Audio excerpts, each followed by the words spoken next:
right? So that is the same thing as what we have in properties. But if you want to use the C# specific solution, then instead of using two different methods, we can use the property for this field.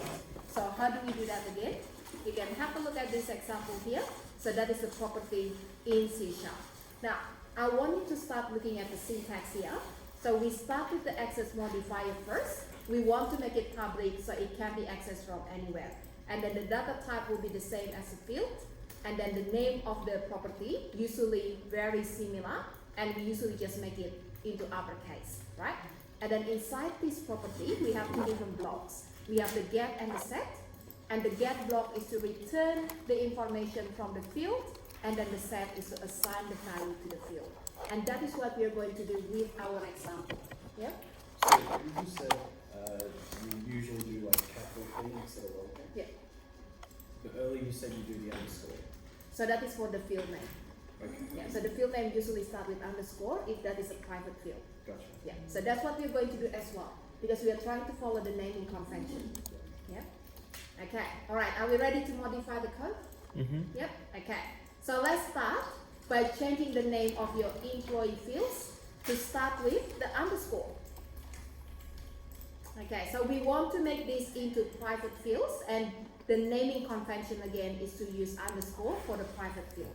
So once you have added the underscores, then we are going to change the keyword to private. So private, and then private again, and then the same for the last one. Now, so that is your first step in creating your encapsulated field, right? Now, once you finish with changing that to private fields, remember again, some of the code will have to be modified because now the name of the fields have changed, and we also make that into private fields. So we cannot access this directly from outside the class. So have a look at the class declaration first. So which part of the code that needs to be updated? Do we need to update any of the constructors here? No. Yes, which one? So The third one, very good. So the name of the field is changed now to start with the underscore, right? So change that into underscore, first name, last name, and the pay rate. Okay. So once we have updated the code in the third constructor here, then we are going to check each of the methods again. So do we have to update the cut weekly pay? Yes. So the name of the field changed. So we need to make sure there's an underscore. And then, yep. Why do we add in underscore? So that is following the naming convention. Oh, I see. So the recommendation for private field is to start with underscore. So only private field. Yep. Okay, so do the same again for the other ones. So we have underscore. So these methods need to change to start with the underscore. Okay. All right. So make sure again you updated the first three methods here, right? So the first method, the second and the third, and then the last method, we are not using the fields, so that's why we don't have to update that.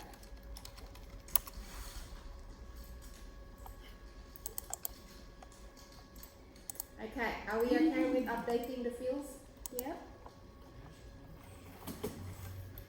Okay, so I'll give you a few more seconds, guys, and then we're going back again to where we create the object, and then we have a look at the syntax error. Okay, now, so let's go back to the top and have a look again at all of our objects here.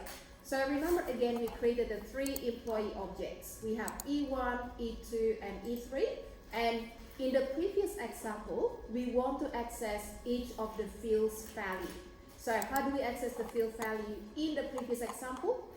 Object name dot field name. Now, can we access the first name field even if I update that into underscore No. first? No, because it's private. No, because that is private, right?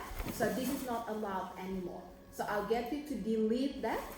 So get rid of the statement that has a syntax error. So that is not allowed anymore. Okay, so what about this one here? Same thing. I Yeah, suppose. is that allowed? No, it's No, so you cannot access the pay rate field and we cannot access any of these fields directly, right? Now we are not only going to delete these ones, because what I want to do next, I'm going to update these to the properties. So in order to access the pay rate data, we are going to use the pay rate property. And the same for the first name, last name, we are going to use the first name, last name property. So let's create the property so we can update the code. So go back again to your employee class, and you're going to create the property. Properties, okay. So how do we create the property to access the first name field? So public, Yeah, let's say first name. I don't know, like we're Before gonna that? create like property. Oh yeah, public. string, Yeah, very public. good. And then the name. Yeah. Yep, excellent. All right, so what are the two, oops, don't close that yet. Curly brackets. And then what are the two different sections? Let's see. Yeah. Get, good, and Set. set. Very good. Okay. So before we complete each of the part, I want you to start with the basic structure first. So define the property name and then add the two blocks here. And then we are going to complete each of the get and set block. Now, what should happen in the get block? We are Retrieving the first name. very good. So to retrieve the first name, we are using the return statement, right? So return first name with the underscore. And then what happened in the set block? Return underscore. Oh, no. First name equals. Is value.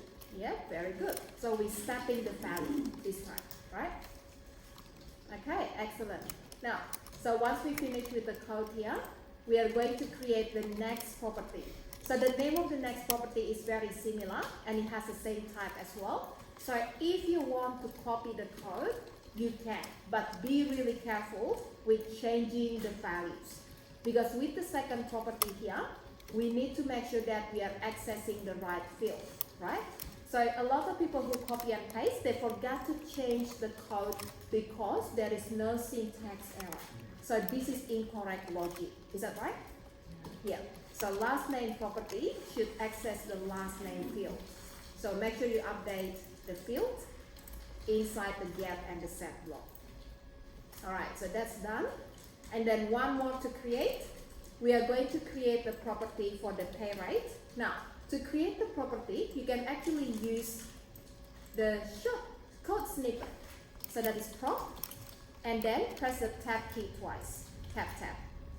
Okay? Now, if you use this syntax here, this is what we call as the automatic property. So if you want to use the prop keyword in order to create that, you will have to modify quite a bit of things. But I'm going to talk about a proper use of this because this is what we call as automatic property later on. So let's just update the code for now. So that has to return a double value because we want to get the value of pay rate, right? And then if you are using this property syntax, you will need to expand the get and the set block. So change that into a block and change that into a block as well. Alright, so return underscore pay rate, semicolon, and then underscore pay rate equals to the value.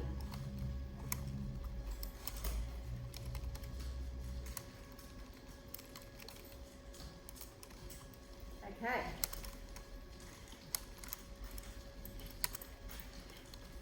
So once we finish with the properties, have a look at the code again. So before we go on back to the beginning of the code, I want you to double check the logic. So make sure again, each of the property will access the right field, right? So first name should access the first name field, last name property should access the last name, and then pay rate should access the pay rate field. All right, so done. And then we'll go back to the top again. Now, so this time, in order to get the information of the field, we cannot use the field name, but we can use the property, right? So what is the name of the property for the pay rate? Pay rate. Pay rate with capital P. Thank you. So that is the name of the property here. And then that is the same for the other ones as well, right? So in order to access the first name field, we can use the first name property with the capital F and last name property with the capital L, and then again pay rate with the capital P. Okay, so do the same for the first name, last name, and double check again all of your code. So make sure we don't have any more syntax error.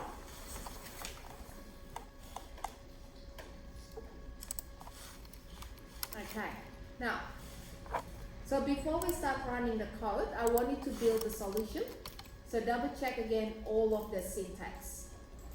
So make sure we don't have any syntax error here, and then try to run it. Question. Mhm. If it says one failed, there's no errors. Oh.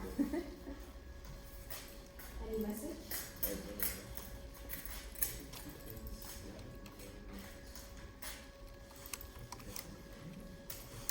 Is that, can you explain the?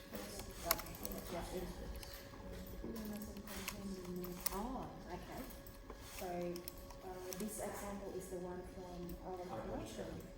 The one. I grabbed the stars. From last week's example. So, it's complaining about actually the top level syntax. Can you show me your solution explorer?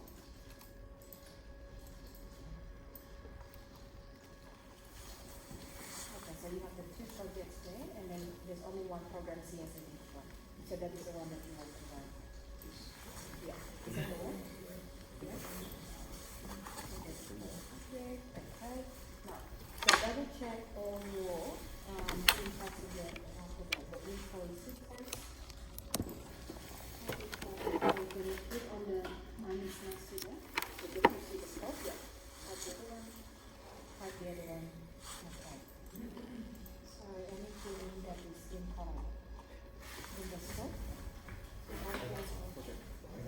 Oh, there's a card one that doesn't compile. So this one.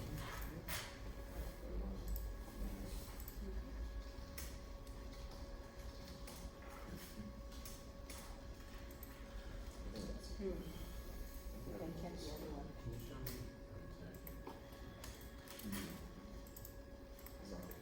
Anything on the top, nothing? That's it? Okay, so nothing else. Here we have the methods and the things like I that. started writing that last week and then you said you can just grab it from the folder. So that's the one that you use. I should try that. But yes, you have the arrow still, but looks like there's room now. Try to do that again. Because now it doesn't show the arrow.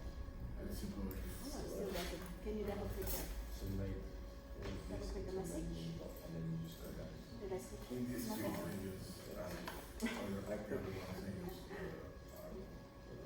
Usually that message should come out in two different scenarios. So one, you have multiple files, so it doesn't know which program has to run. Yeah. And then the second one is, when you have some other code that doesn't make that. Oh, because you don't have any statement, that's why. Because what happens is you only have a declaration, there's no execution. So if you create the employee object, then it understands, okay, this is what we want to do. So there's a top level statement, because that is not a top level. It's going to complain if you come in, because there's no top level statement. I'm going to try to build them. First thing you do is this. It's looking for one statement at the minimum, and then it should work after that. So that's the annoying bit about the new format for that template. Everything else. Thanks, Dave. Alright, so guys, how we going with that properties there? All good? Yeah? Alright, so do we get the right result? Do we see the right information displayed? Yep. Okay. Alright, so does that make sense? So we set the properties with like the private one equals value. Yeah, Where do we grab that value from? very Is good. There's no. Yeah, so that is just done automatically when you assign the value to the property. So when you do something like this here, so you assign the value to the property, it's going to call the set block, and the value that you assign, this is going to be set to the value. So it's considering like e2 dot first name as like the value parameter, I guess, or like The right hand side of the assignment. So Yes. the left hand equals Okay, oh, sorry, so the read line is the value. Yes. Okay. So all data that you're assigning to the first name, in this case it's going to be Yeah. Okay, so have a look at this one here. just mentioning. Okay, so if I run this, right, so let's have a look. So ask for the first name. So for example, I just put any name here, right? So let me just execute that first. Okay. So then type in AAA, right? And then have a look at the data here. So what is the value of that first name? So this is coming from the console, so that is a value. And then it's assigned that to the field. Actually, sorry, let me just put the breakpoint in a different location. So this one here. So set the first name, so it's easier to see it this way. Okay, so enter the first name, and then you can see that it goes to the set block here, and then it's going to get the value, which is whatever from the console on the right hand side of the assignment, and then we're setting that to the field called first name. So when you execute that, it's going to assign the value AAA to this first name field. Yeah.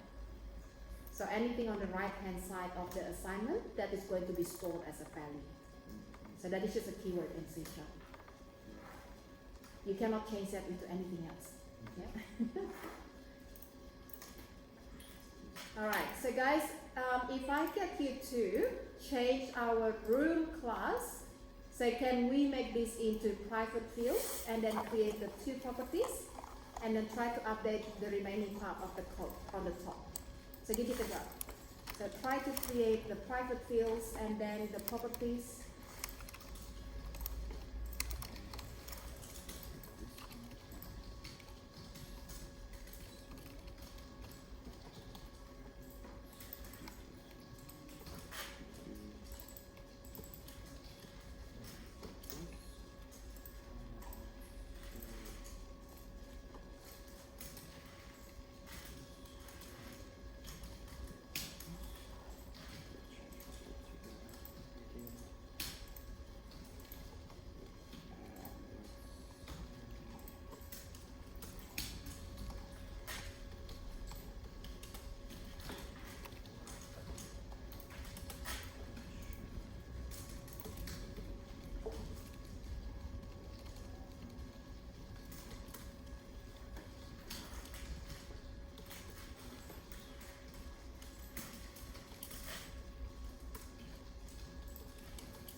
What was the shortcut for? PROT. P-R-O-T.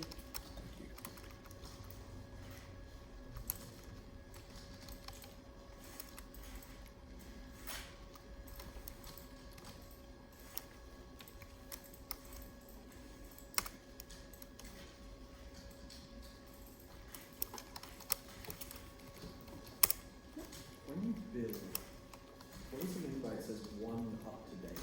Like, I understand the one, but like, what does it mean by up to date? So there's one project that is up to date.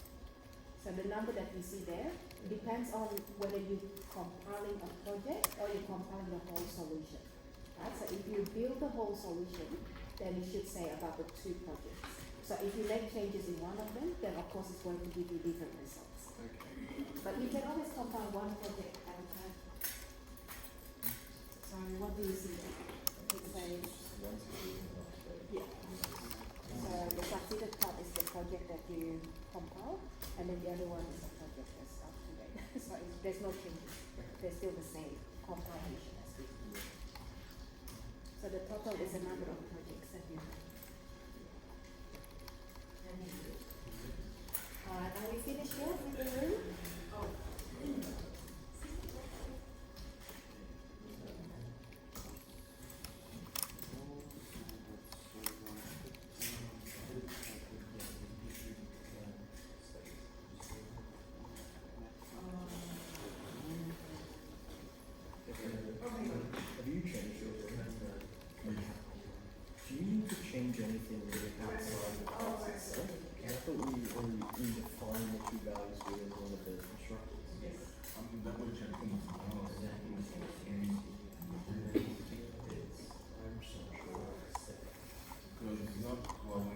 We don't ask for, like, they don't ask for me to put it down.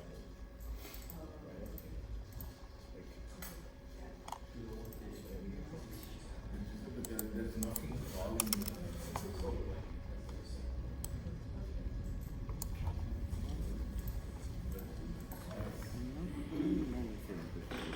Like I'm just assigning I new. believe that calls the envelope calls the method, or not a couple of things call the method, but I mean it's not. I don't need to change anything to call those. I don't think. Okay, so who finished? Hands up. I Yeah. guess I changed it, but like we're not doing anything to the room. Like, It's not really no, room. so we're just assigning new. Hello. Harry. How's your cat? He's fine, he's fine. Yeah. Freaked out of it.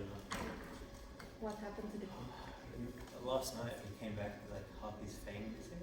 Oh. Yeah, so Oh. I'm not sure how it happened. He was a bit bloody in his chin. We took him to the vet. They said he's fine. He's fine out eating again. Goodness. Yeah. So what's that question like? Not really, just that's basically calculation. Look, you Ray made it, okay. him or the cat? You said You meant Harry or the cat? Oh. I don't care. Commented at our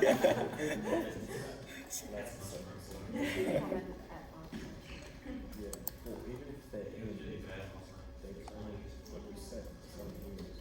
He wasn't even on that yet. So there's nothing else to change.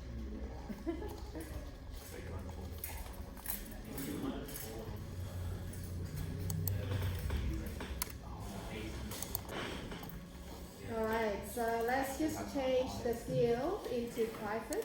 What's your next meeting, guys? Nice, what it should work. Okay, so we are making the fields to private fields. So remember again, we want to hide the fields from the outside class. So we want to make sure that all the data is protected, right? So the reason why we make them again as private fields, because we want to maintain encapsulation in our class. So the data cannot be accessed from outside the class. We can only access the data from within the class. And then the next part after that, we are going to create the properties in order to allow the access to the fields data. So remember again the syntax that we have here. And I'm also going to update the name of the fields, because the naming convention that we follow states that the private field always starts with underscore, right? Then we create the property. Yep. Right, so I'll restart my vision. Okay. Alright, so the next thing that I want to do is to create a property for the first field. So the type of the first field is an integer, and then the name of the property is the same as the field, except we start with the uppercase character. And then we have two different blocks here. You can expand them into different lines, like this one here, or you can make them into one line. It's really up to you, right? And then the get block will return the fields value, and the set block is going to set the fields value. So equals to value. Now, so that is what we need to do in order to access the main from outside the class. So you do the same thing again here for the second property. So we call that as with. And remember again, when you copy and paste, you need to make sure that you change the field's name as well. Because it's a very common mistake that we're forgetting to update that. So that is going to be a logic error, right? Okay, so done the two properties here. And then go back again to the rest of the code and make sure we update every single field with the underscore, and then the method will use the right field name. Okay, so that's all that we have to do for the class. Did everyone do that? Yeah? Okay. Now, the next thing that I want to do is to double check again. Did we need to update any of the code here? So we create the room object and we pass the two arguments to the constructor. So we didn't really try to access the fields in the next part. So if we do try to do this, that is going to give us a syntax error because we changed the name of the field and you cannot even use the underscore length, right? Because that is a private field this time. So we cannot do this at all. So in order to access the length, we have to use the property. So that is a proper syntax. So what I'll do, I'm just going to comment out this and include that in my example. So the same thing again here. If I want to set the width of the room, I can use the property called width and then set the value.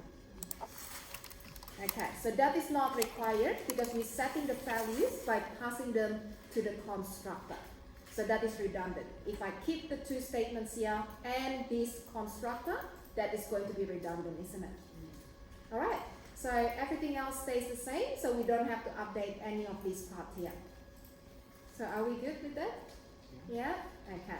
Now, so I'm not going to ask you to change the circle class, but have a look again here. If I do want to change the circle class, what is the first thing that we have to do? Change the field. Yep. Private. Make that into private and then? And underscore before radius. Very good. So change the name. Yeah, then change everywhere that we're using like radius to underscore radius. Very good. So all the reference here will have the underscore. Yeah, And then? add properties for the radius. Very Like good. if we want to get full access, it's going to be get and set. Excellent. Then we create the property to access the radius field. Yeah, Very get good. it's going to be return radius Mhm. and set radius underscore radius equal value. Yeah. Excellent. All right. So guys, any question about the properties? No? Okay. So you can have a look at the examples again from the slides. Now, there's some information about, different scenarios. Why do we have to bother with encapsulation? So you can read that later on. So that will give you some other examples. Yep. Sorry, Shanti, could you just, I was changing into a private. I just don't know where, I need some debugging help. Ah, okay. All right. So, do you mind if I use this demo? Yeah. All right. So we can have a look at this one, guys. Number 12. Number 4.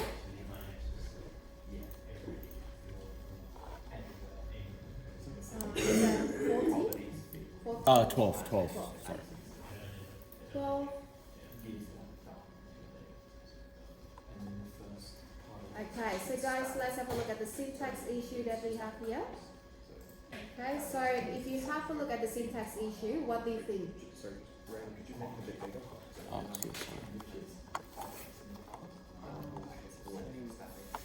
So, public, Is that in a class? Very good. Is that in the class?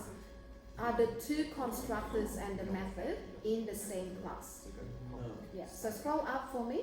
So this is the way to check. If you click on the minus sign next to the public classroom, yeah, so that is not inside your class. So you have an extra brackets on line 175. This helps to do it inside One the scope second, of five. the class.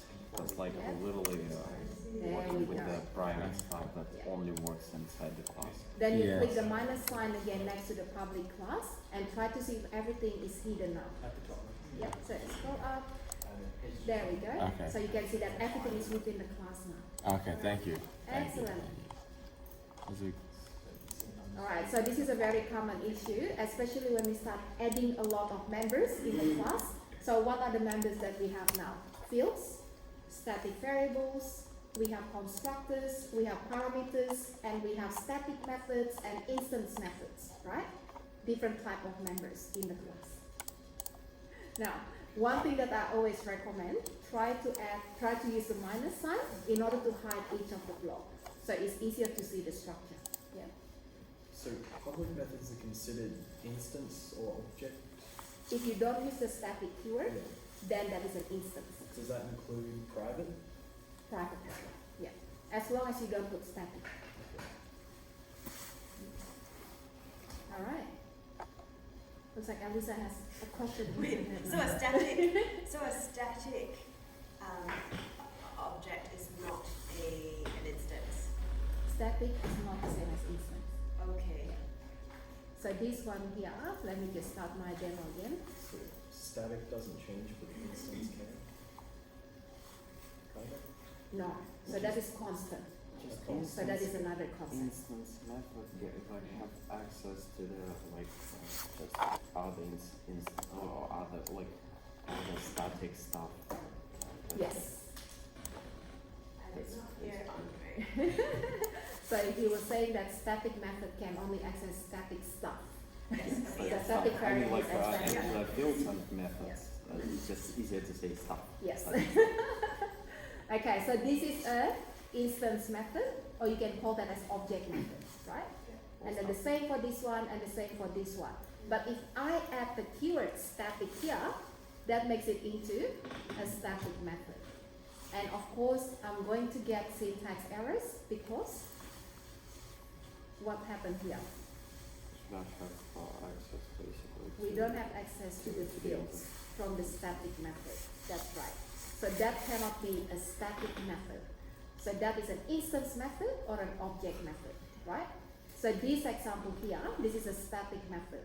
So static method is declared using the keyword static, and it doesn't matter what the access modifier here. It could be private, public, internal, protected, and any of those. So that is still a static method. So we have only one copy of the static data and one copy of the static method as well in the memory. So we're sharing the information. Okay, so that is the example about the methods there. Now, so is everyone clear with that? Mm-hmm. Yeah, okay. So that should be quite simple. And then the next thing that you can read is actually about the access modifier here. Now, remember again, we changed the declaration for the fields to make them into private fields. So the keyword private and public is what we call as an access modifier. So we have different keywords that I show you in the reference earlier. So let me bring that one back again here. So these are the different keywords that we can use for the access modifier. Now, we are not really going to use all of them yet because we're still working with a single project in our solution. So the ones that we'll be looking at this stage will be the public and the private. So public again means there's no limit to the access, so that there's no restriction to the access. So anything that is declared as public, it can be accessed from anywhere. And private is the opposite of public. So if you declare that as private, you can only access this item from within the same class. So that is the reason why when I change my code into using private fields, like this one here, right? So these are all private fields. We can only use these fields, we can only access these fields from within the class where you declare that, which is this part of the code here. So we cannot access the fields from outside the class. Why? Because we use a private keyword. So that is the access modifier. So that is the whole class here. Now, so I want you to read the information from this reference, and also you can look at this information about the different access modifiers, and you can get more explanation about the other access modifier here as well. So go to the MSDM reference that I showed you earlier, and then you can click on each one that you want to learn more, and then read for that, right? Now, so that is just to show you different access modifiers that can be used, and then that is actually the end of your lessons for today. So these are all the topics. Now, I'm going to take you back to a couple of references. There was a question about string before. Remember when we talk about string, how do we declare a string variable, right? So we put string and then the name of the variable. Now, so it looks like string is the same as integer and double because that's how we declare them.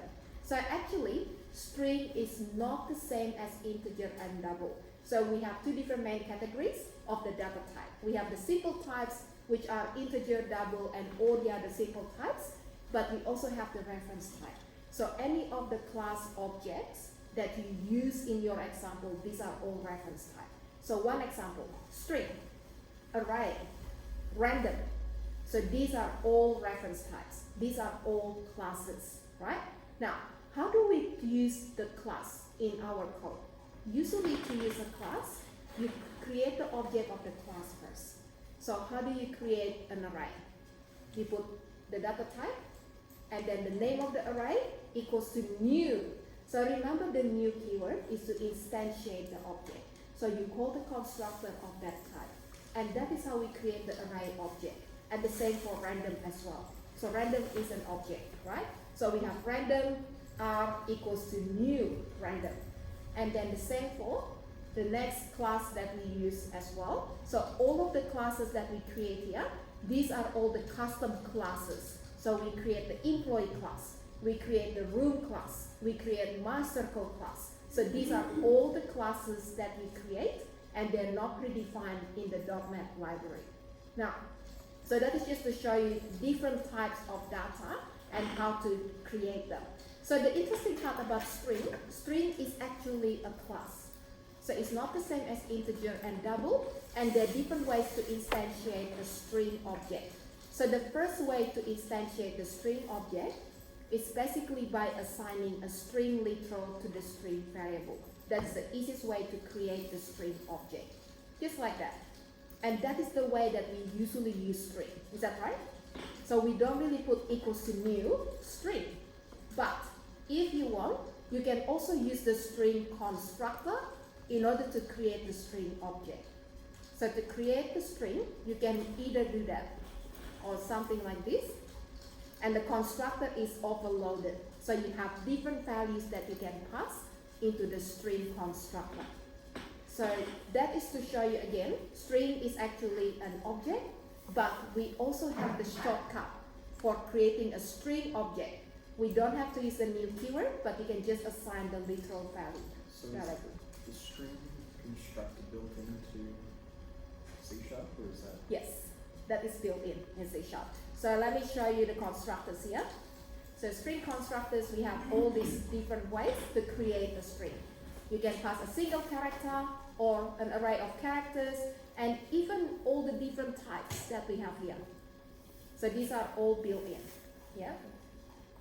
All right. Now, because of that, every time we change the value of your string, so this is what we mentioned in the string manipulation class as well, is going to create a new storage in the memory. And it's very expensive operation. So if I do something like string s equals to hello, it's going to reserve the space to store hello, right?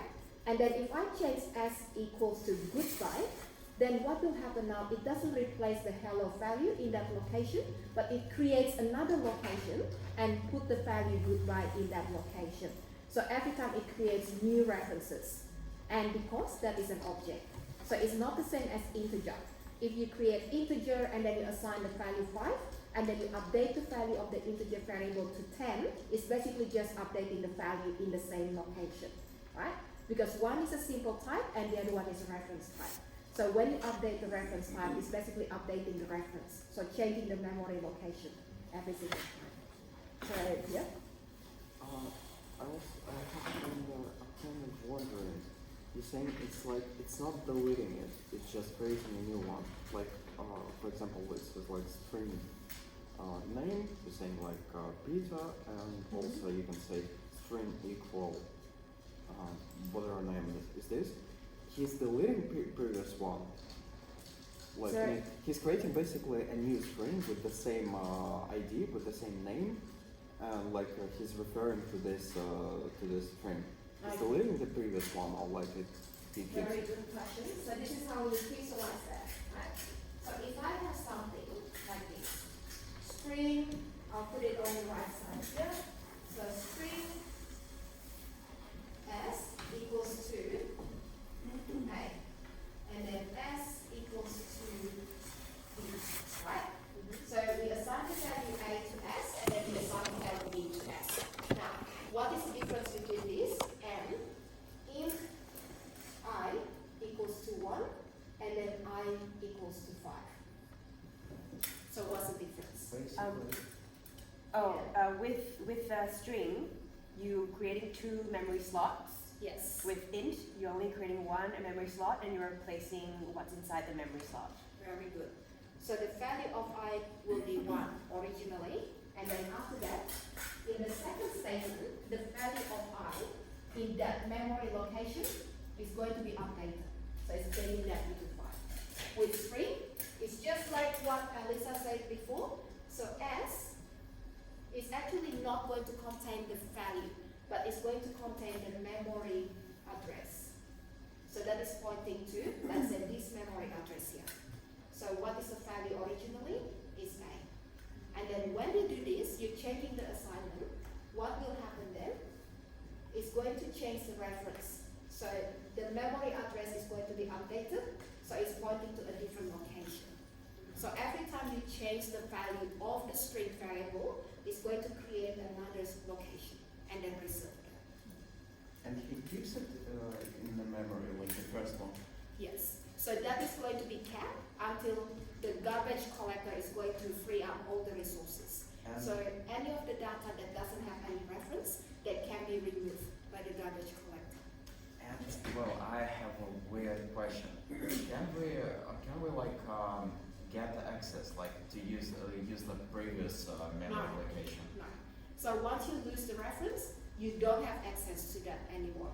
Because what happens in C#, you're not allowed to go to the memory address itself. So it's not like in C. For example, in C you have a pointer, and you can use the pointer to go to the previous location. So once we change the reference, we just lost access to this memory spot, memory place. That's sad, because like it's That is a fair. bunch of information that like we keep, but like we don't need it. Like we're keeping, but we don't need it. Yeah, but keep in mind again, the garbage collector is actually going to run in the background constantly. So it's going to check for any of this information that doesn't have any So reference. if I create an infinite loop that always that constantly gonna like change the string, I'm not gonna destroy my computer because like garbage collector Yes. gonna like gonna follow this loop and That like is right. delete the loop. Yeah. So I would say the chance is very, very low that you're going to cause any problem with your computer, right? If that's the case. But it's possible. Yeah, Okay. it is possible, but the chance is very low. Especially nowadays, if you think about our memory size, right? So it's not like in the mobile apps, yes, it's going to be a big difference, right? But if you talk about the desktop system like this one, you hardly run out of memory, And again, at the same time, .NET has the garbage collector tool as well that is going to run in the background. So it keeps monitoring. And then when it's run really low in the memory, then it's going to free up all the resources. So I see in the different languages and in different Yes. ways, if they don't have something like garbage collector, I'm gonna just destroy my memory. That is right, like in C language. So if you write in C, then every single value that you assign to a specific location in the memory, you have to write the code to free up that as well.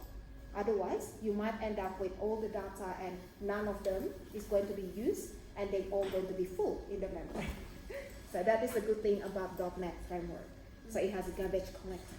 You don't have to worry about cleaning the garbage yourself. Isn't that a good thing? Yeah. Yeah. And that is why .NET itself, the .NET framework is actually quite big, right? So it has a lot of tools, and then if you look at the size of .NET framework when you install that, usually it comes in Windows. You don't really have to install that separately, but it's a big tool. It has a lot of different operations that's running in the background. That's nice. It's nice, yeah. Because I thought if I create some loop, some big loop, like I didn't know at what point like garbage collector starts working. Like like you explained it that it's like it's just following you, like it's executing the code and the garbage collector following you and checking like is there like something that we're never gonna use. Yeah, that's right. I thought maybe it's gonna like if I create like infinite loop and I'm gonna constantly change like the string, for example. I didn't know about like how garbage collector works. Maybe he's gonna wait until like the loop finishes and then he's gonna start checking for. The funny thing with garbage collector as well, there is a way that you can call the method in order to make the garbage collector to run. But when you call the method, it doesn't always run the garbage collector at that moment. So it's always going to check the priority, right? So do we really need to run it at this moment? And if we don't need to run it at that moment, it doesn't run it. That's interesting. You have to create a 7. It's which class? Is it maintenance? Is it English? Maintenance? To kind of talk to you. That's an easy question. I know, maybe. All right. Okay. All good, guys? Yeah. Okay, so I'm going to talk about another example here maybe. So guys, let's try to create a class that has a few static methods, and we are going to do overloading as well. Yeah? Alright, so let's add one more example here. Okay, so let's create a class, and I call this as simple calculator.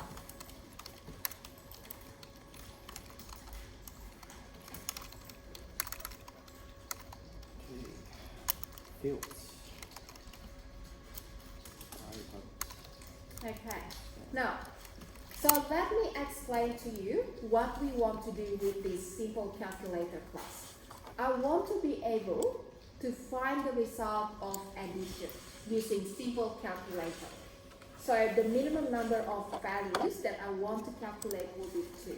I want to be able to add 2 numbers, and then I want to be able to add 3 numbers, and then 4 numbers and 5 numbers together.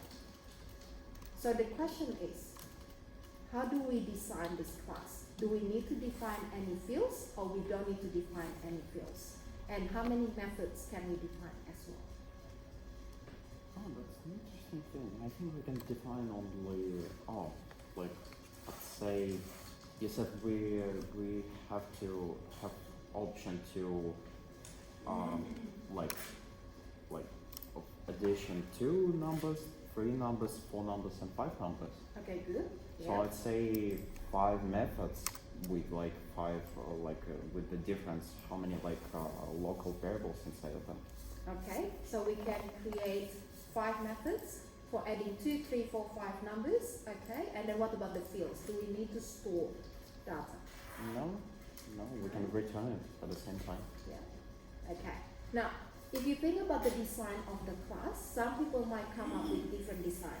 Remember again when I say, look, when you come back to classes design, the way that people design the class in order to solve the solution could be different from one person to the next, and it could work the same way, but you have different solutions, right? Now, let me give you one example.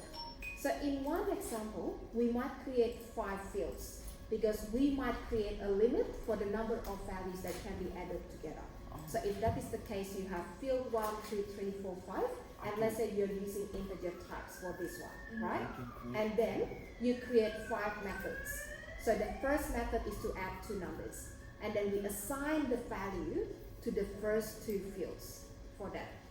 And then the second method will have the 3 numbers, and then we are going to assign the value to the 3 fields. Now, so in this example here, what's the problem? You're repeating a lot of code. Yeah? Yeah, we can create those methods, but we can reference like the biggest one with the empty, like with the 0. Like, Yeah. because, like we're not using data. I did not catch that. Okay, so one thing that I want to mention, actually, when you start creating unnecessary fields, you need to be careful, right? In my case here, if I say I want to create 5 fields in the class, do we always have to have the 5 data for every single object? No. Maybe not, because I want to add only 2 numbers sometimes and only 3 numbers, right? So you're going to end up with a class that has 5 different fields, and every time you create the object of the class, you're going to reserve 5 space in the memory. But not all of them will be required in the solution. So that means that is a waste of memory allocation, right? So we don't want to design the class that way. Now, If you do that, does that mean you need to also write 5 constructors? you don't have to. Yeah. So constructors doesn't really depend on how many fields. Okay. So you can create the null constructor, and you can create the one with the 5 parameters, or you can have multiple of them, right? So it really depends. So just on the solution that I have an idea of right now is just like create more methods and just reference the biggest one. Just create 5 same methods, just override in one method, and then just in each time, like if we're adding one more number, up to 5, we just reference in the biggest one. Okay, so we can call the method, okay, so that is one solution, good. So in this case, we are not using fields. So we just create the methods with different number of arguments, is that right? So what is that concept again? when we have different versions of the same method. Overriding? Overloaded. Overload. So we overload the method. Now, I'm going to add a couple of solutions here, and I want you to think about this design. So don't type this in yet. So for example, I'm going to work with integers only, right? So we are going to take two integers, int a and int b, and then what do we do here? We return a plus b. Isn't that simple? And then we repeat that again. And then what do we have now? We have 3 parameters here, and then we update the code. So that could work. Is that right? Yeah. Yeah? Okay. Now, so in order to work with this solution, and I want to be able to perform addition of 2 numbers of 3 numbers, what do I have to do? Just say something like, How do we do that? what do you want? Int, Do you want to add. call? Open brackets, put in your arguments. It's in a class. A simple calculator. It's in the class. How do you call the method? Simple calculator in. Or not? What is the type of this method here? Is that static or instance? That's instance. Instance. Yeah. So how do you call an instance method? We're gonna have to create an object. We have to create the instance first, or the object first. Yeah, Right? so So how I do we think we create should that? use static. How do we create the object? Well, simple calculator, Yep. And then let's say C1 name. equal new simple calculator and parentheses. Very good. So we are using the default constructor, right? Okay. Now, how do we add 2 numbers? I believe we already have C1 somewhere. S1 We already have C1, so let's call it CALC. Yeah, well, let's say calc 1 Mhm.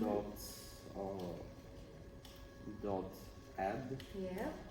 and if we want to add like just 2 numbers. Yep. let's say Okay, good. And then we display that on the console. Yeah. Okay. Alright, so that is one example here. Make sense? Yeah? So if you are creating instance methods, then what you need to do is to create the object of the class first, and then you call the method using the object. Now, so my second solution, I'm going to change that into a different class. So have a look at my second class here. So I call that a simple calculator 2. And what I'm going to do now, I'm changing this into static. Then we don't have to create an object. Then we can just call the class and Yeah. method, Okay, like, good. straight away. So we are using static methods in the class now, right? So how do we do that same thing using the static method? Console right line simple calculator 2 dot add and parentheses with date. Okay, makes sense? Yeah, that's much simpler. Now, Now I so see the reason for when do we use static methods and when do we use instance methods? I'd say that like in this case we just we don't need like fields, so I suppose we can use static to like avoid creating object. You don't need to store data in the object, Yeah. basically, right? So in some cases, you want to define a class that doesn't have to store any data. So you're only going to work with some local data and then do the calculation and return that straight away. So you don't really need to store the data in the object. If that is the case, then you create static methods. So something like this. But then, in some cases, you want to store the data. So if you think about our employee class again, so do we have data that is specific to each of the objects? In the employee? Yes. So employee has their first name that could be different from other employees. And we want to be able to store that information, so we need to define them as the fields of the class. And that is why we are using the previous example, using the instance methods, right? So just be careful again with the different ways to declare your methods. If you are using instance method like this one here, and you are using the static methods like this one here, then you have to call them differently. Now, I'm going to show you another example after this, but does this make sense? Yeah, so these are what we call as a class design. So you can solve your task using the first design, or you can solve the task using the second design. So static or non-static methods.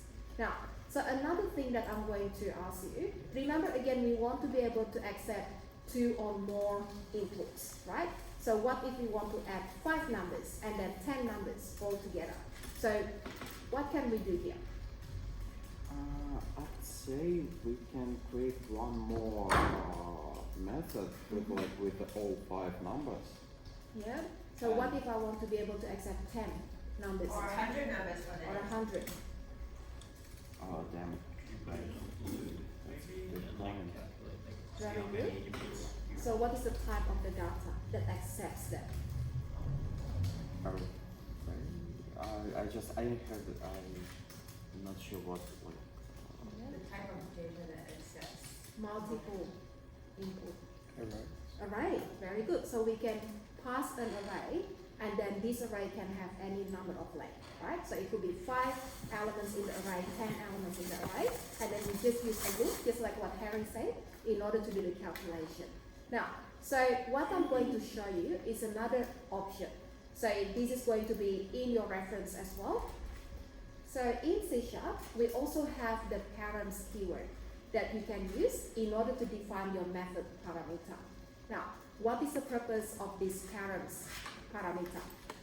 When you use the params parameter, you can pass in a comma-separated list of arguments.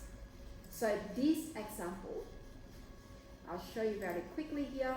So we have a method called useParams, and then we declare that using the keyword params.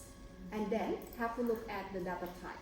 Because we want to accept multiple values, so that has to be an array, right? So what type of values? It could be an integer, and then we make that into integer array, and then we call that as list. Now, don't worry about the logic here. I just want you to look at the declaration of the parameter. Then how do we call the useParams method? Look at this example. The name of the method, and then we can pass any number of integers. So that is another option. Now, if I want to use this in my solution, so let's say what I want to do now is to add another method here. So public int add, and then this time we are using params and then an integer array. Does that make sense? Why that is an integer? Yeah. And then how do we add all the numbers together inside the array?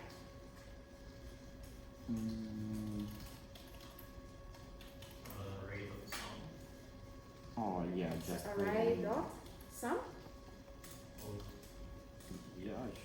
I can. We can Yeah. And what will that return? sum of everything from the array.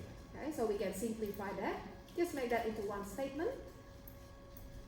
And then just return that even. Is that the one that you do? Yeah. Yeah? Okay. Now, so in this case, let's try to see. I want to be able to add multiple. Not 2, not 3, but maybe 5. Okay, so that is a valid syntax this time. Can I consider? Yeah. Yeah? Alright, so I'll comment this out. So we only want to run that. And then let me comment out the rest of the code as well. Okay.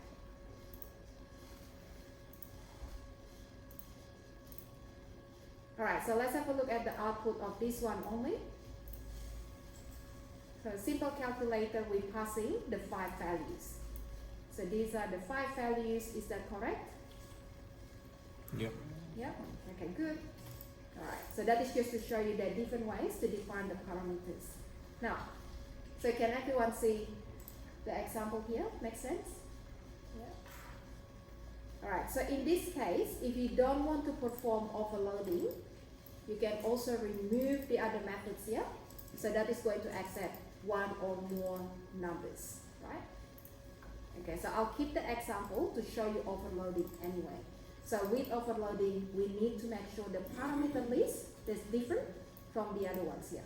So we cannot have another 2 integers, but we can have 3 integers. or we can have an integer array. So that is a valid overloading syntax. Alright, are we okay with that? Yeah? Alright, so I'll give you a copy of this, guys, so something that you might want to look at. Now, I know that you haven't finished the homework from last Friday, so can you try to finish the rest of the questions there? So if I go back to take you again to the homework, just remember again we have the Friday homework from week 6.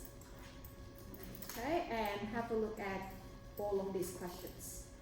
So Maitland shared the solution for the first 2 before, and then try to do the next task as well. So we have 3, 4, and that's it. 2 more questions. So if you haven't tried the first 2, give it a go. So start with those 2, and then try to do the last 2 as well. Now, with the concept that we learned today, I want you to try to apply encapsulation in your homework task this time. So do not just make every single field as public field, but try to remember the encapsulation concept. So make your fields as private, and then create the properties for the fields. And then the next thing that I want you to do is to implement the methods according to the requirement. So what do you have to do in each of the tasks? So try not to change the method declaration. So if the method says that this is the name of the method and it doesn't have any parameter and it returns a value. So you need to make sure that you fulfill the whole requirement about that method, right? So it has to return the value, it has to have the right name, and it doesn't have any parameter defined. So the same for the next one as well. So give it a go. So it shouldn't take too long now. We've done quite a lot of methods, classes at this stage, so it shouldn't be too difficult. Is that right? That's right. All right, that's good. I like hearing that. I was doing the, when I was doing the homework, I was thinking